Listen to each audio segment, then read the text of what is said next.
جی تو ایبسٹریکٹ کے بعد جو نمبر 2 جو چیز ہم ڈسکس کر رہے تھے وہ آپ کے تھیسس کا چیپٹر نمبر 1 ہوگا.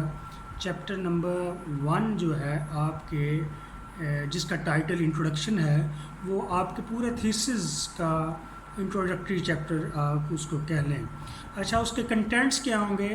اس کے کنٹینٹس جیسے کہ ریسرچ پرپوزل آپ نے بنائی تھی، جیسا کہ آپ کو یاد ہو، اس میں بھی آپ ریسرچ پرپوزل میں بھی بیسیکلی یہ بتا رہے ہوتے ہیں کہ آپ کا کام کیا ہے، آپ اس کو کیسے کریں گے، کیا آپ کی میتھڈالوجی ہوگی اور اس کے ایکسپیکٹڈ آؤٹ کمز کیا ہوں گے. یہ تمام انٹروڈکٹری نیچر کی جو چیزیں ہیں یہ آپ چیپٹر نمبر 1 جو آپ کے انٹروڈکشن کا ہے اس میں آپ جو ہے وہ بیان کریں گے. تو چیپٹر نمبر 1 کو جب آپ سٹارٹ کریں گے، ٹائٹل اس کا دیں گے آپ انٹروڈکشن. نمبر 1 جو آپ اس کی ایڈنگ دیں گے وہ اس چیپٹر کا انٹروڈکشن ہوگی. یہ یاد رہے کہ آپ کے تھیسس یا آپ کی رپورٹ میں جتنے بھی چیپٹرز ہوں گے ان تمام چیپٹرز کا انٹروڈکشن اور کنکلوژن جو ہے وہ لازمی طور پر لکھا جائے گا. انٹروڈکشن میں آپ اس چیپٹر کی اسکیم کو، اس کے کنٹینٹ کو، اس کی سگنیفیکینس کو اور اس کے ریلیشن شپ کو with your topic and with the rest of chapters of your thesis, you will have to establish that link, that connection, that how this is related to the previous chapter and how this is related to the coming chapter and how this is related to the topic of your thesis. تو یہ 3-4 چیزیں آپ اس introduction میں آپ establish کریں گے. Introduction لکھنے کے بعد جی نمبر 2 پہ آپ جو ہے وہ brief overview of the key concepts, of key definitions, کی ideas, کی terminologies، ٹھیک ہے، اس کے بارے میں آپ بتائیں گے کہ جس ٹاپک پہ آپ کام کر رہے ہیں اس کے اندر جو ہے جو بنیادی چیزیں جو کہ ان لینتھ ڈیبیٹ کو سٹارٹ کرنے سے پہلے آپ سمجھتے ہیں کہ ایک ریڈر کے لیے یہ ضروری ہے کہ اس سے پہلے یہ ان چیزوں کو جان لے. تو اس کو جو ہے وہ آپ ایکسپلین کرنے کے لیے آپ کے پاس اگر آپ کا 10,000 ورڈز کا ڈاکومنٹ ہے تو آپ ان تمام چیزوں کو 300 سے 400 ورڈز میں جو ہے وہ ایکسپلین آپ کر سکتے ہیں.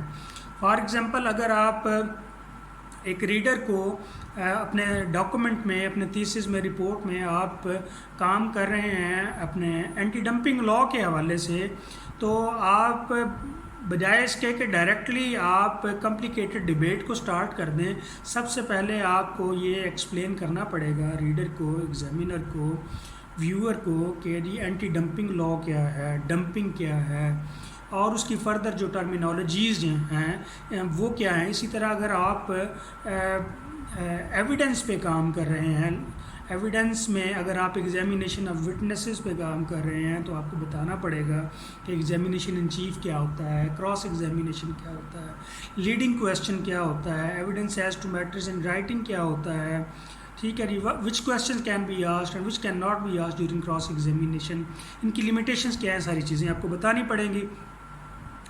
تو بیسیکلی اس میں جو ہے آپ کو ایک سیکشن دیا جاتا ہے جس میں آپ بنیادی جو آئیڈیاز ہیں، بنیادی جو کانسیپٹس ہیں آپ کے ٹاپک سے ریلیٹڈ، ان کو آپ ڈیفائن بھی کر سکتے ہیں اور ایکسپلین بھی کر سکتے ہیں. اس کے بعد یہ آپ آ جاتے ہیں اسی چیپٹر کی ہیڈنگ نمبر 2 پہ، جس میں کہ آپ لٹریچر ریویو دیتے ہیں.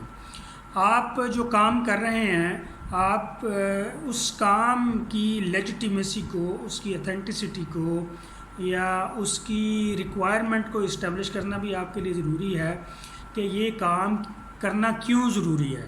Y it is needed to be done, is there any gap in the research, haven't this topic discussed before by any researcher in the world. ٹھیک ہے جی، یہ کچھ کویسچنز ہیں جن کا جواب آپ کو اپنے اس سیکشن میں جو ہے وہ دینا ہوتا ہے.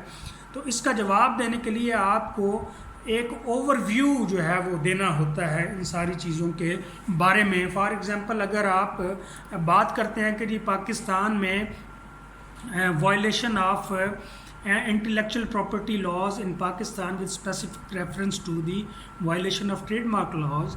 ٹھیک ہے جی. اور اس میں آپ کہتے ہیں جی میں کام کرنا چاہتا ہوں اور یہ کہ ٹریڈ مارکس کی وائلیشن کیسے ہوتی ہے, لا کیسے ایمبیگوس ہے, کورٹس اس کی انٹرپریٹیشن کیسے کر رہی ہیں اور کورٹس کی انٹرپریٹیشن میں کیا لیکیوناز ہیں, فلاز ہیں.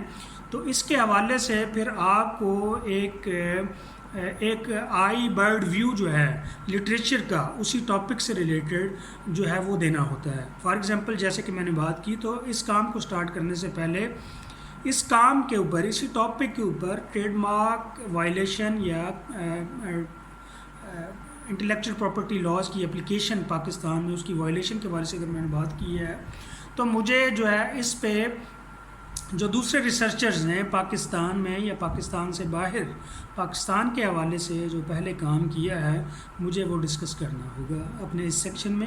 یہ سیکشن بھی آپ کا 700 سے 800 یا 1000 ورڈز تک, 1000 ورڈز تک اٹ کین گو. ٹھیک ہے جی.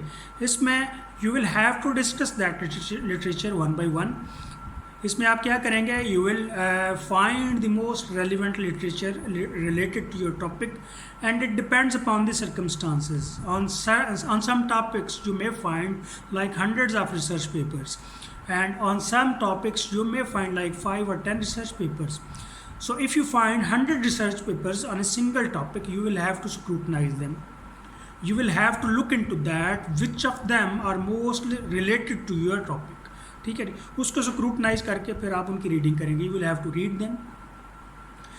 After reading that, you will comprehend that and you will give crux of that researcher's work, that researcher's research in your thesis. In one paragraph, in 150 to 200 words, you will have to summarize that. ٹھیک ہے. Similarly, you will discuss second paper, third paper, fourth paper, fifth paper. اور اس طرح سے آپ ان سب کو discuss کرتے جائیں گے. And you will give your own input, your own analysis, your own feedback on their work as well. There could be 3 scenarios. Either you will agree with their work, or you will disagree with their work, or you will be somewhere in between the agreement and disagreement. So wherever you stand, you will have to take a side and you will have to analyze their research. You will have to pinpoint their strengths, their weaknesses, and you will have to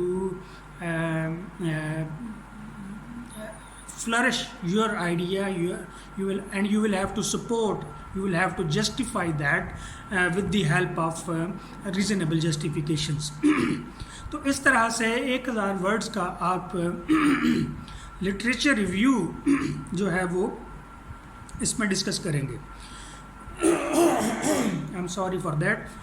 اچھا جی, literature review 1000 words کا آپ نے لکھ لیا. اب اس کو بھی, اس کے رائٹ اپ کا بھی یہ طریقہ کار نہیں ہے کہ آپ نے ریسرچ پیپرز کو ڈھونڈا, آپ نے ان کو سکروٹنائز کیا, آپ نے لائن اپ کیا, and you decided that okay, I'm going to use these 10 research papers in my report, in my thesis.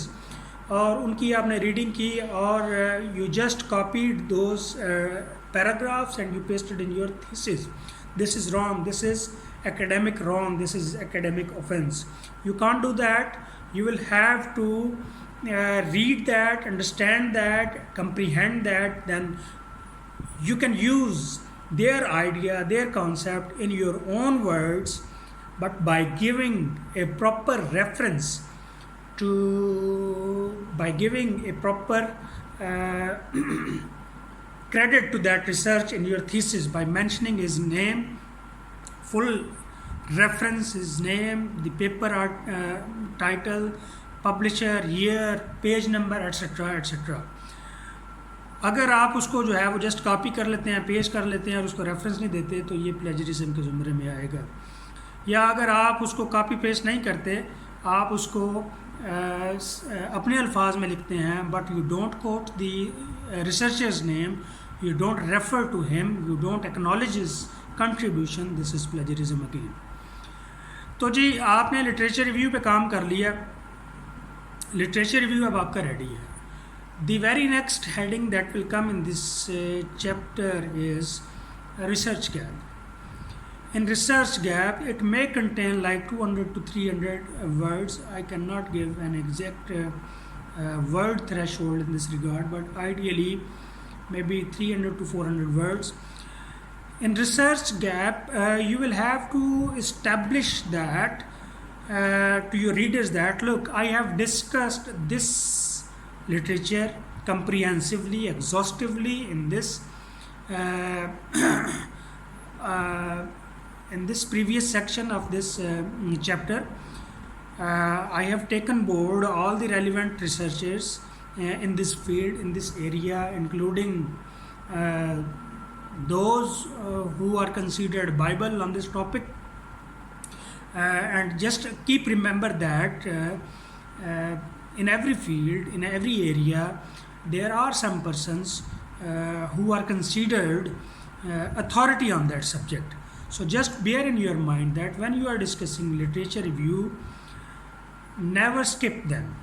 If you skipped a key researcher, a key author in that area, and you continued your research without taking on board his ideology, his concept, his contribution, his research, your research would be questionable and you can face problems in your viva.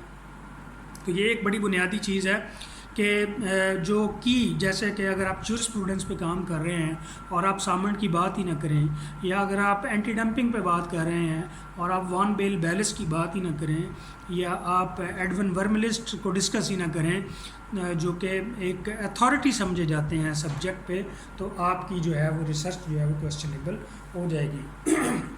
تو بات میں کر رہا تھا کہ جی اپنے research gap کی. تو ریسرچ گیپ میں آپ کو یہ اسٹیبلش کرنا ہوتا ہے کہ چونکہ یہ جو ریسرچ ہے لٹریچر ریویو میں اس ایریا پہ جتنی ریسرچ ریلیونٹ ریلیٹڈ ڈائریکٹلی اور انڈائریکٹلی میرے کام سے ہوئی ہیں ان کو دیکھیں. I have discussed in above mentioned section but none of them although their work is also related, remotely related to the intellectual property law, remotely related to the shareholders' right, remotely related to the executive directors in corporate governance, but this is the way by which your research, your thesis, your topic is innovative, is different from their research.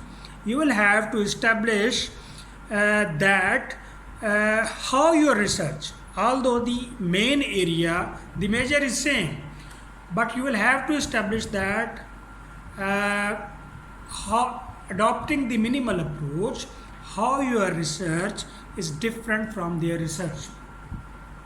Sometimes ایسا بھی ہو سکتا ہے کہ کام ایک ہی ہے، corporate governance ہے، اس کے اوپر کام کیا ہے، ایگزیکٹو ڈائریکٹرز پہ کام ہے، پہلے بھی 10 لوگوں نے کام کیا ہے، آپ نے بھی کیا ہے، لیکن ہو سکتا ہے کہ پہلے جو کام ہوا ہے ایگزیکٹو ڈائریکٹرز پہ یا ان کی سگنیفیکنس پہ یا ان کے رول پہ، اس پہ جو بات کی گئی ہے وہ ایک کمرشل پرسپیکٹو میں، ایک بزنس پرسپیکٹو میں، ایک اکنامک پرسپیکٹو میں، ایک سوشل پرسپیکٹو میں کی گئی ہو، تو آپ ایک لائن ڈرا کر سکتے ہیں. آپ اپنے کام کو ڈفرینشیٹ اس طرح سے کر سکتے ہیں کہ جی ٹھیک ہے، although the work has been done on the authority, on the limitations, on the jurisdiction powers blah blah blah of executive directors in corporate governance, but this hasn't been done, this hasn't been discussed in legal perspective, in the perspective of law.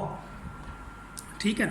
اور اسی طرح سے آپ differentiate کر سکتے ہیں کہ جی دنیا میں کام جو ہے وہ اینٹی سبسڈی لا پہ یا کمپٹیشن لا پہ دنیا میں کام اس طرح سے ہوا ہے، لیکن پاکستان میں یہ کام جو ہے وہ there is lack of research in competition law in Pakistan. تو اس طرح سے آپ کی جو ریسرچ ہے اس گیپ کو فل کر رہی ہے. تو مقصد بات کرنے کا یہ ہے کہ اس میں جو پن پوائنٹ کر کے آپ نے جو چیز بتانی ہے وہ یہ بتانی ہے کہ آپ کا جو ٹائٹل ہے، آپ کی جو ریسرچ کویسچنز ہیں، آپ کا جو تھیسس ہے، آپ کی جو ریسرچ رپورٹ جو پروجیکٹ میں جو آپ رپورٹ لکھ رہے ہیں یہ کس طرح سے پہلے اسی